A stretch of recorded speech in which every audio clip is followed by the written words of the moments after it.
Program funding for the Organic Odyssey was provided by the California Certified Organic Farmers Foundation, as well as the Transition to Organic Partnership Program. Visit their web pages or social media for all their amazing content and guidance on everything organic. Support for the Organic Odyssey is provided in part by the Grimm Family Center for Organic Production and Research at Cal Poly. For more information or to support the center, please visit organic.calpoly.edu. That's organic.calpoly.edu for the Grimm Family Center for Organic Production and Research at Cal Poly. Support for the Organic Odyssey is provided in part by AgCom Central. Visit AgCom Central on twitch.tv or youtube.com for all content ag-related. That's AgCom Central on twitch.tv or youtube.com for AgCom Central.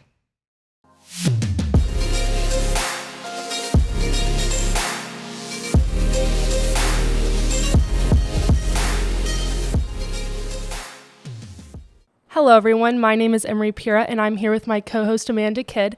Happy Friday and welcome to the 7th episode of Season 2, Organic Odyssey, Journeying Through Sustainable Farming at Cal Poly. Today we have some amazing guests and they're from CCOF and we'll be talking about the USDA TOPP program. And Amanda, would you like to introduce yourself? Hey guys, my name is Amanda Kidd and I'm a second-year agricultural communications major here at Cal Poly and I'm super excited to talk to everyone today. And I'm Dr. Matt Grieshop, the director of the Grimm Family Center for Organic Production and Research here at Cal Poly. And Jessy, how about tell us a little bit about yourself? Hey there, friends. Jessy Beckett Parr. I'm the Chief Program Officer for CCOF, which is also known as California Certified Organic Farmers. And at CCOF, I oversee our 501c3 foundation, which does education and grant making to advance organic for a healthy world. And I also oversee our state and federal advocacy. I'll go next. Hi, everybody. My name is Kim Hatfield. I'm the Applicant Support Supervisor here at CCOF. I work as a part of the marketing team at our agency, and I help folks apply for the certification process, understand the process, the timeline, the fees, the regulations involved. I'm really looking forward to today's conversation. Perfect. Thank you. So I just wanted to start with some background about what the USDA TOPP program is and how CCOF is involved. Sure thing. Yeah, maybe we try to stay away from acronyms because they tend to be a little industry insider. So a little background on CCOF and then on the USDA TOPP program. Like I said earlier, CCOF is also known as California Certified Organic Farmers, and we were founded here in the Golden State in 1973. And today we are a nonprofit organic certifier with a vision of a world where organic is the norm. And we certify in almost every state in the US, as well as in Mexico and Canada. We are the largest organic certification agency under the National Organic Program. And we advance organic agriculture through 4 primary program areas. We do certification, so that's on-farm certification, handler certification, retail certification, livestock certification. We also do policy advocacy. We do grant making and education, and we do promotion, supporting folks in getting recognition for the good work they're doing. So when you hear CCOF, it is an acronym, but it's got a heart rooted here in California. We were founded in 1973, 50 years ago. Last year, we celebrated our 50th year anniversary. And we are a member-based organization. We are member-governed and really accountable to those in the agricultural community that started the organic certification movement 50 years ago. And the USDA TOPP program, so USDA, most folks are familiar with that acronym. That's the United States Department of Agriculture. And the TOPP program is a little bit newer, so I'll break it down. As part of the American Reinvestment Act, the Biden-Harris administration created this thing called the Organic Transition Initiative. The Organic Transition Initiative is a $300 million initiative. It's the first time the USDA has really injected and infused the organic industry with support for organic transition. And there's 4 primary components of that initiative. The first is the Transition to Organic Partnerships Program. So you asked about TOPP earlier. That's the acronym for it. The second is Natural Resource Conservation Service Organic Transition Fund. So most folks are familiar with NRCS. This is the first time that NRCS has had funding nationwide to support organic farmers and folks who are in transition with practices that can help them kind of bridge that work into certified organic production. There's also a risk management agency part of this to provide crop insurance for folks transitioning to organic. And then the last is this thing called the Organic Market Development Grants. And so each of these components are part of the ecosystem supporting farmers transitioning to organic throughout the US. And the Transition to Organic Partnerships Program is the part of that initiative that we're the most involved in. It's a $100 million piece of the puzzle, and it is really the community development aspect. It's being run by the National Organic Program. It's the first time the National Organic Program, which is the oversight body for certification of organic in the US, has had a mandate to support folks in transition. And they built out a really comprehensive program of technical assistance, mentorship, community building, and workforce development. And there are 6 regional lead organizations. CCOF is one of them that's helping steward partners across the US. At this point, there's 150 organizations that are supporting that work in every single state and territory of the United States. And we are leading the West Southwest region, which stretches from California all the way to Texas and also includes Hawaii. And if you're interested in learning more about TOPP specifically, you can look at www.organictransitions.org. Is that enough information? Yes. That's a lot. That was a mouthful. Yeah, for that sure. was good though. Yeah. And, I think it's good to mention at this point that Cal Poly is actually one of the partnering organizations. And actually this podcast is one of our projects associated with workforce development and community building. Very cool. Well, speaking of learning a little bit more, we were wondering, what is the Strengthening Organic Enforcement Act, and how will this help enforce organic standards and ensure integrity throughout the organic supply chain? I can answer that question. And like Jessy, I'll try to avoid acronyms, but if I use them and you don't understand them, please jump in. I'm happy to clarify. So the Strengthening Organic Enforcement Act is a really significant update to the organic regulations. It's the most significant update since their creation in 2002. The change is written by the USDA National Organic Program, so the federal branch that Jessy mentioned that maintains and enforces the organic regulations. Certifiers like CCOF report we are accredited by this branch of the federal government, and they audit us in the same way that we audit our clients. So the new rule was released in October of 2020, and it was published in its final language in March of 2023. It will be fully implemented by March 2024, and it's causing a lot of conversation and change and really exciting updates for the organic community. If you download the PDF from the USDA's website, it is 80 pages long in really tiny text, so it is extensive. And it covers a lot of topics. I have some detailed expertise in a few of those slices, but I'll do an overview of all of it and how it's going to impact the organic community. The piece that's really near and dear to my heart and my team is the rules around exemption. So who has to be certified, have a direct relationship with the certification agency, and who can operate outside of that but still handle organic products. So generally speaking, prior to the rule, only operations that grew, processed, packaged, or labeled organic products needed to have a direct certification agreement. After the rule, that same group will be impacted, but they will also be adding some new categories. So in addition to that, operations that are buying, selling, or in some cases arranging for the sale of organic products will need to be certified based on those products' packaging. In addition to that, some operations that are storing organic products based on packaging, and then all importing will need to be certified organic. So back to your question, this is going to strengthen the organic certification process significantly. Right now, there are these little gaps in the organic supply chain that don't have direct oversight with a certification company like CCOF, and those gaps will be shored up by this regulation change. In addition to that, like I said, it covers a lot of topics. So the other things that I'll briefly go over. I don't know as much about them in detail, but there'll be new reporting systems around importing organic products into the US. So there'll be changes to how that information is managed electronically. Increased record keeping for all certified operations, so things like fraud prevention plans. Those details were captured in different pieces of folks' certification agreements, but now they'll be really formalized. Some changes to labeling, especially on non-retail labels. So think like shipping containers, things like that. Some changes to those labels. Clarifies the federal government's role in organic trade.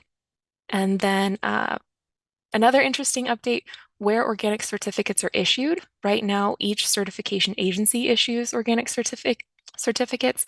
Those will soon be issued by the National Organic Program. So their website will be where you can download those. They'll all look the same. There'll be a lot of consistency around certificates.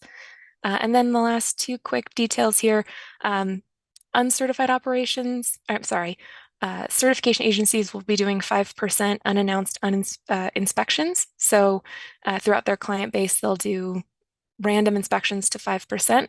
And then they'll also be completing mass balance audits at each annual inspection. So making sure that an operation is sourcing as much organic product as they're selling.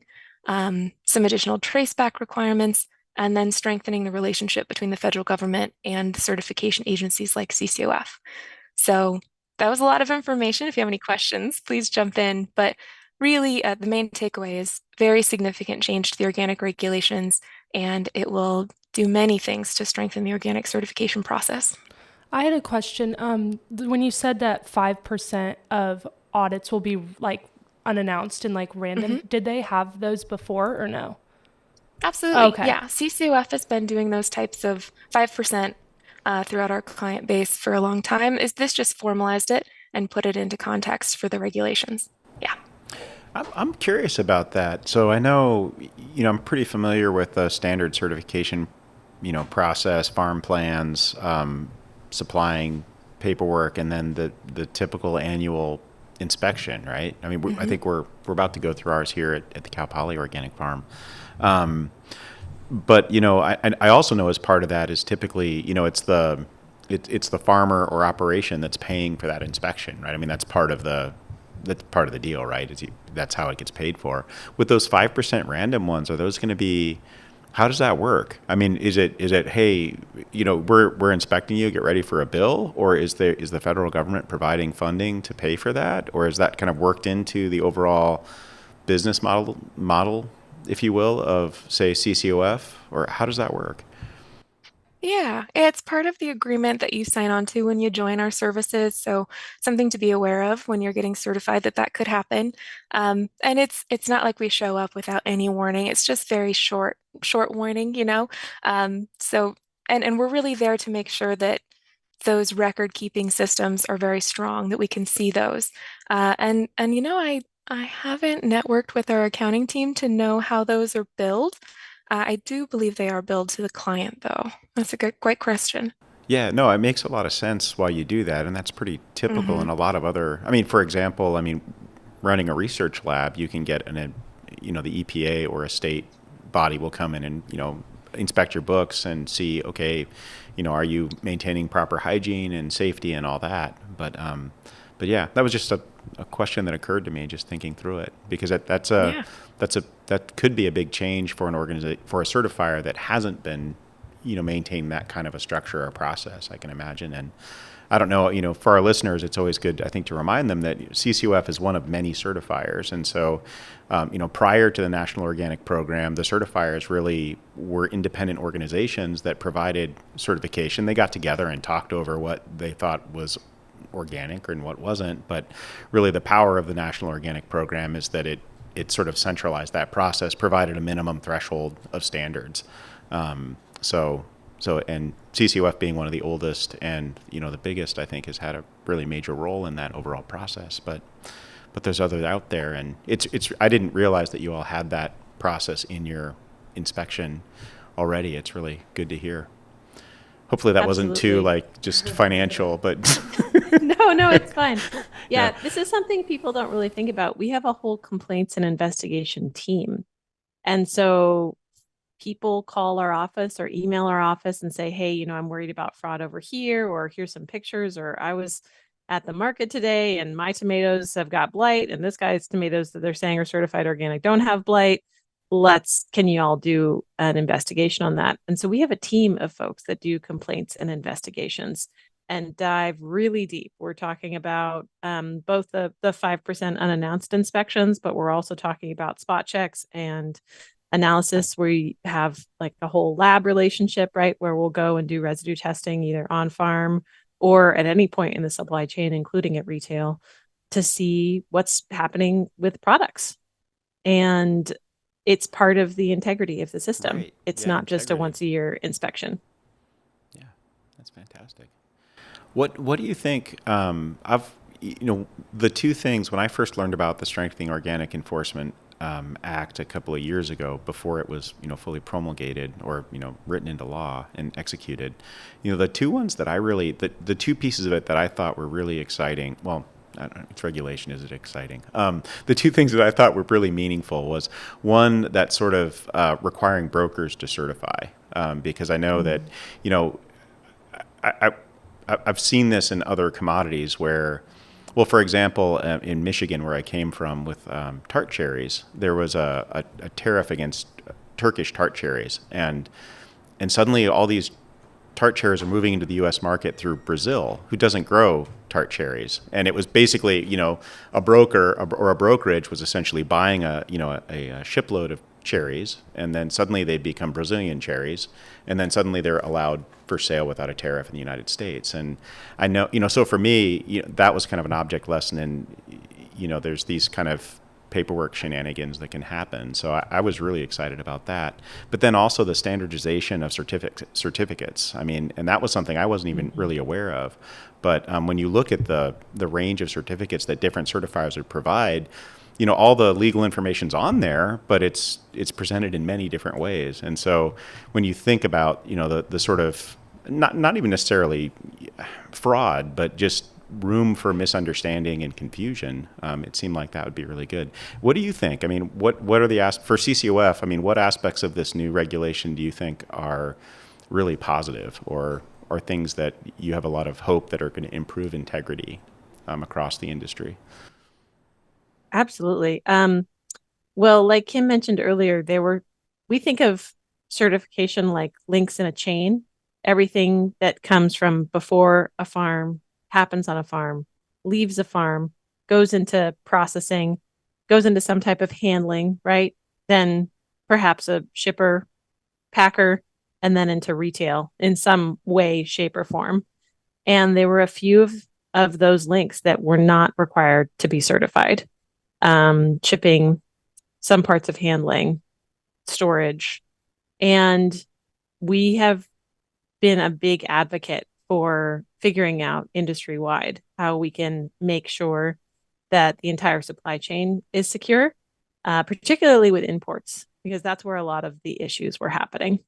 And it's interesting because strengthening organic enforcement was really instigated by the entire industry, recognizing that in order to protect domestic integrity in our organic supply chain, we also needed to deal with imports coming into the US as certified organic. And so we're excited about especially the really much larger fish importers and brokers and handlers and retailers that before were not required to get certified, that now are required to get certified. Because a lot of folks, even retail spaces who have not been required to get certified, they've done it because it's the right thing to do to make sure that they're maintaining integrity in their system. And now those larger actors that weren't choosing to get certified are going to be forced to. And we're excited about that because we think it's going to be good for the whole industry. Well, and something you said there, Jessy, that this is something that was kind of amazing to me about this process. I mean, there's definitely in the community, there's been some hemming and hawing, more paperwork, the typical stuff. But on the other hand, I really did see what you just said. I mean, the organic community at large really asked for this. So it's one of these, especially in California, I think, and the sort of sometimes tenuous relationship between the farming community and the policy and regulatory community, it's one of the only times I can think of where an agricultural community has said, hey, this is great. You're regulating us okay, but, could you regulate us a little more? Well, I mean, that is the origin story right there, Yeah. Matt. Like, if you're thinking about the entire organic community, you said it earlier, like from the 70s all the way up till the turn of the century, was these independent certification agencies. And it really was a collective movement starting in the 1970s of all of these organic advocacy and farmer groups that were doing certification, going to the USDA and saying, we need a national regulatory system. We need a national standard. We are going to put effort into creating that. And I've asked for my whole tenure at CCOF, every time I do a public presentation, I say, has anybody ever heard of another industry that has gone to the federal government and said, we need a national regulation, a unified regulation, and a regulatory body to enforce this thing that we're calling organic or what have you? And I have yet to hear of a similar example. No, it's No. not just No one now. wants more It's like regulation. no one it's wants usually- more. No. Yeah. It's kind of frightfully democratic. And compared to a lot of Yeah. and that's something for me that's, I think, as I've aged with the system. I was born in 73 too, but I oftentimes reflect on for all, there's always problems with any system, but this amazing thing about certified organic production is that it is a truly consensual, voluntary system of regulation. I mean, so no one has to buy organic produce if they don't want to. No one has to grow organic produce or other food. I'm fixated on my area, I guess. And there's an exchange of value there. And it's consensual, and it really is a representation of consumers saying, hey, could you grow this product and produce this product maybe a little differently? And oh yeah, we'll pay for it.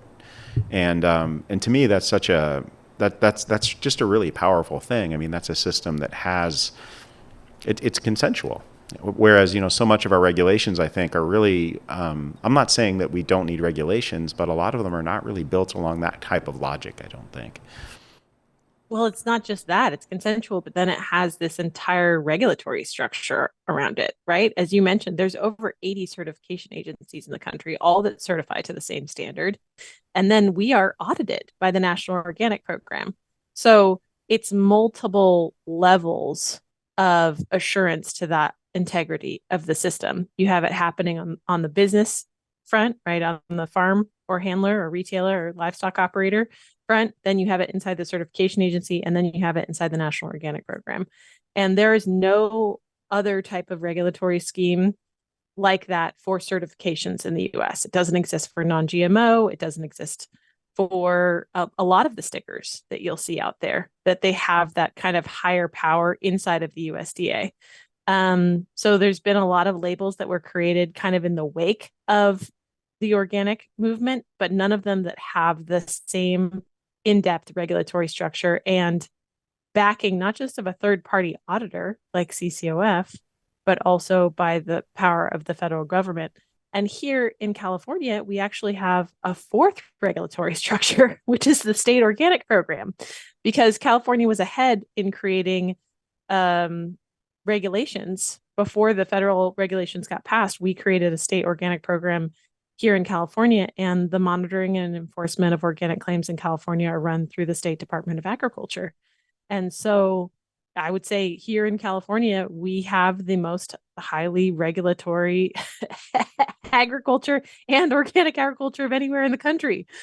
And that's maybe one of the reasons it's been so successful, is because people here in California trust it. 1 in every 10 acres here in California is certified organic. It's pretty huge.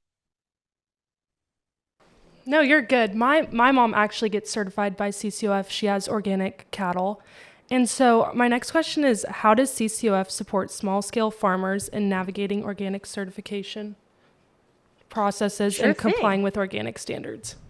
That's awesome. Does your family raise cattle for meat or for milk? For meat. Yeah. For beef. Very cool. Yeah. Right on. I'd love to learn more about that. So we understand that the structure of certification can be a barrier for many farmers. It has gotten more complicated over the years. and small scale farmers and farmers who do not speak English as a first language or who have limited literacy or access to technology can struggle with CCOF's paperwork and also with just the structure of certification in general. And so we have multiple avenues for support for that from different parts of the organization. So the CCOF Foundation is a 501c3. It's separate from CCOF, and we raise funds from existing certified producers, from family foundations, from interested individuals, and also from government programs to provide the support that folks need to get certified. And our programs are certifier neutral, so we support folks getting certified with all different types of certification operations. And we provide grant funding for organic transition. So folks who are interested in transitioning but don't have the resources to be able to purchase organic seed or put in cover crop or do what you need to do to amend your soil in order to transition can get funding from us. We provide one-on-one technical assistance in English and Spanish. And we also have a weekly organic certification office hours that is open to the public. So people can join online or by phone. That's also in English and Spanish. And then we have a whole host of resources on our website. And I'll direct people back again to that www.organictransitions.org website. CCOF is one of 150 partners that's putting that together. It has a huge resources section that's being built out. It will cover most commodities grown in the U.S. You can find technical assistance in your community that's free. You should be able to find most of what you're looking for online. And if you can't, we can direct you to someone who can support you in your certification. Yeah, that's awesome. Kim, if you want to add on anything, you can talk whenever you want. Sure. Yeah, I can speak to the marketing department here at CCOF, the things that we do. Like Jessy mentioned, CCOF has a pretty unique structure. So most certifiers can't do applicant support like CCOF can. We're technically a separate entity as well from the certification team, so we can get more hands-on with new applicants before they submit the paperwork and offer that additional layer of support. So myself and my team, we offer in the same vein that Foundation does, although to a different set of resources. We do bilingual support free of charge. We'll help folks understand the application packet, what forms they need to complete, how long it's going to take, how much it costs, and then kind of what to expect in their first year of service with CCOF, set them up for success that way. And then CCOF very recently launched a financial aid assistance program. We're really excited about it. It's been very popular. It's extended to food producers who are facing either emergency hardship, underserved producers here in the U.S., limited resource operations in Mexico, schools, nonprofits, previously incarcerated individuals, 100% female or non-binary operations, and veterans. That application can be found on our website, or we can mail it to anybody who's of interest. But it can do up to a 3-year price break for those folks, different varying degrees based on their situation. But we're really excited to get those funds to folks that can use them. And then I'll talk a little bit more about this when we get into consumer education, but we also recently received a really exciting marketing grant, and part of that grant will be helping small scale farmers, especially with buyer supplier connectivity. So finding folks to buy their product and get that into the market and give them that head start so they can start producing organic and know that that's going to go somewhere, that they're going to have a buyer. And then there's also the cost share program, which is federally approved funds. They can cover up to 75% of each operation's fees paid in the previous year, up to $750. And CCOF does a lot of promotion and assistance to make sure folks know about that program, how to fill out the forms, and get that money back from their certification fees. To jump right back into things, we were wondering, what initiatives does CCOF undertake to promote research and innovation in organic farming techniques/practices? Absolutely. Well, as a member-based organization, we have over 4,400 members that grow across the U.S., Mexico, and Canada, and they grow hundreds and hundreds of different types of commodities. So for us, it's pretty rad to be in community with that many people who are advancing organic. It also makes their research needs really diverse. And so we try to partner with research institutions across the US to involve organic producers in their studies, to ground truth what's important to them, and also to participate. We have lots of our members that are supporting on-farm trials of beneficial insects and soil health and cultivation practices. And we're open to that more and more. We have capacity through the CCUF Foundation to support institutions that are interested in working directly with the organic community to support their needs. For a long time, organic farmers did a lot of this research themselves, and they supported each other because the research community, formal research community, especially in the land grant institutions, was not interested in supporting organic research or production. And so for the first many decades, and still today, the organic farming community is pretty darn scrappy when it comes to research. And I have to give a shout out to our friends at the Organic Research Farming Foundation, which was a small nonprofit founded here in California that did scrappy grants to farmer researchers who wanted to do their own on-farm research and publish it. And for decades, they lobbied the USDA to make sure that the USDA would invest in organic research. And it's thanks to them and a lot of other advocates across the country that there are now federal grant programs that incentivize research institutions to do organic research. So that's just like little history. It's good to not take it for granted that there are researchers inside of institutions that want to do this type of work, because it really hasn't been the case until just this last 10 years. But now we have institutions like Cal Poly really digging into organic and creating space inside your research and your extension education for it. And we also have organizations like the University of California Organic Ag Institute, which is part of the UC ANR, Ag and Natural Resources Extension Service. And I was reading one of their recently disseminated reports, and I found out that organic farmers, at least here in California, they certified hundreds and hundreds of folks, get their information primarily from other organic farmers and then online. And then, shockingly, in third place is their organic certifiers. And then there was a whole other list of 20 other places that they get their information. And extension was very far down the line. And other nonprofits were very far down the line. And so when I was looking at, oh my gosh, where are people getting their information? They're getting it from us. We are kind of this filtration system. So CCOF has a listserv of over 20,000 organic producers and supporters and advocates and folks all along the industry and supply chain. And so we publish research results to that listserv. I've actually been thinking through having like a research corner where it would just be kind of like a running, here's the recent studies that people are putting out. Because there is that type of thing happening now in the community, and it's pretty exciting. So we want to support folks in getting the research findings out. And yeah, I know you all are working on some really exciting research at Cal Poly. I'm sure you've already talked about it on this blog post, but we would be happy to be getting that information out to the organic community when you all have research results that you're ready to share. And yeah, we have a bunch getting ready, actually.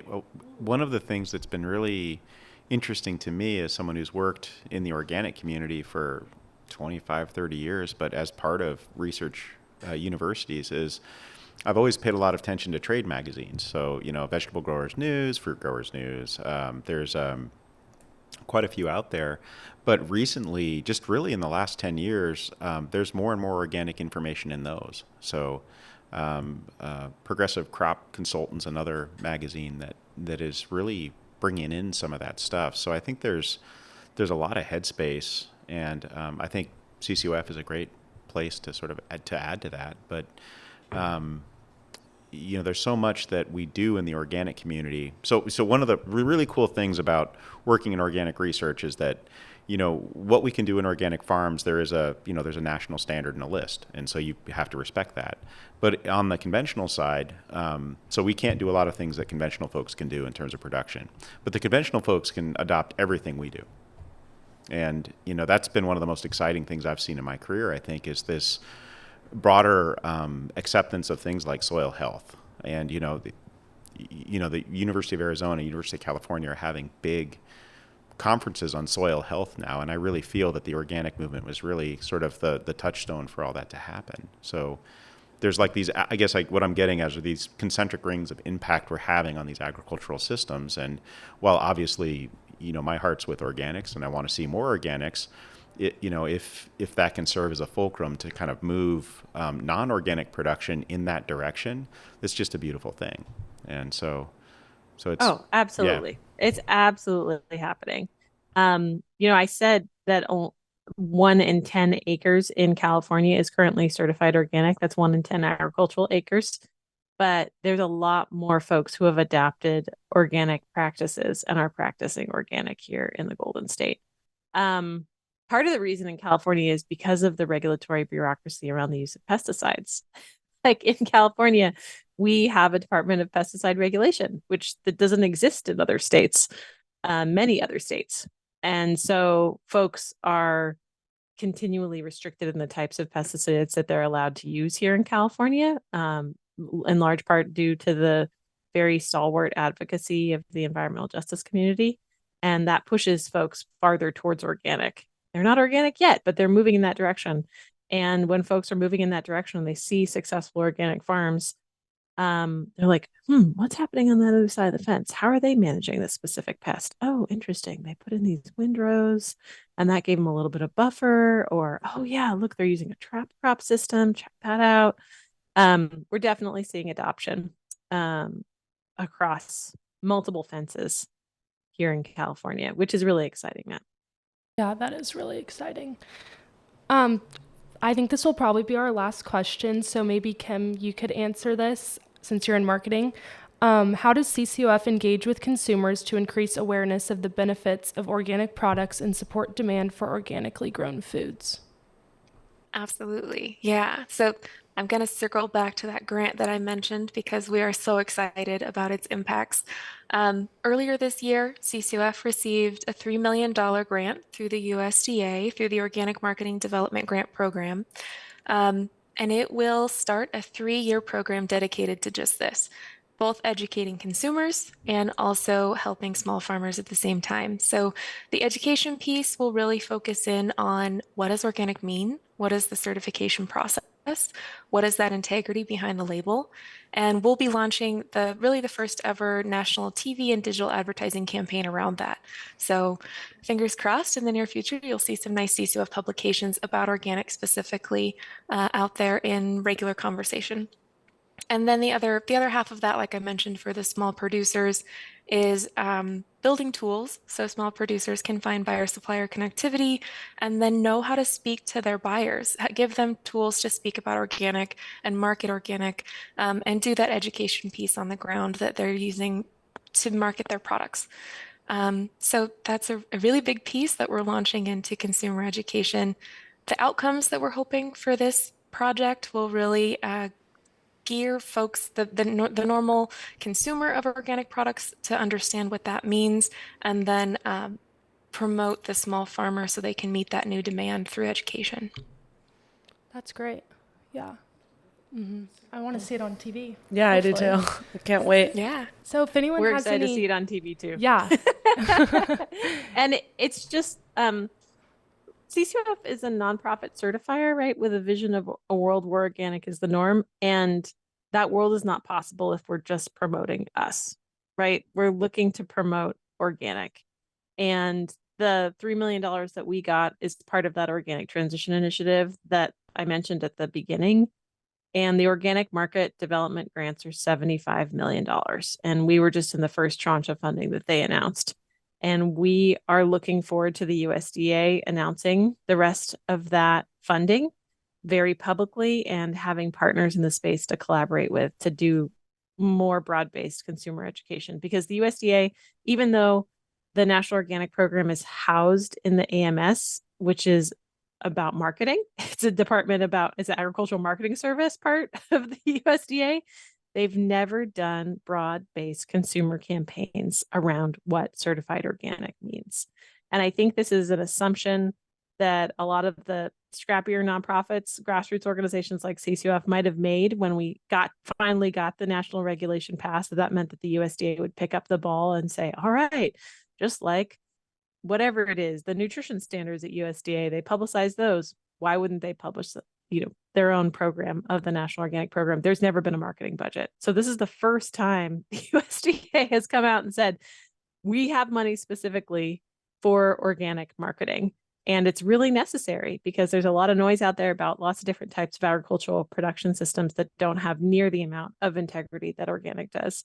And because of a lack of marketing ability through scrappy organizations like CCOF and the USDA, there's a lot of consumer confusion.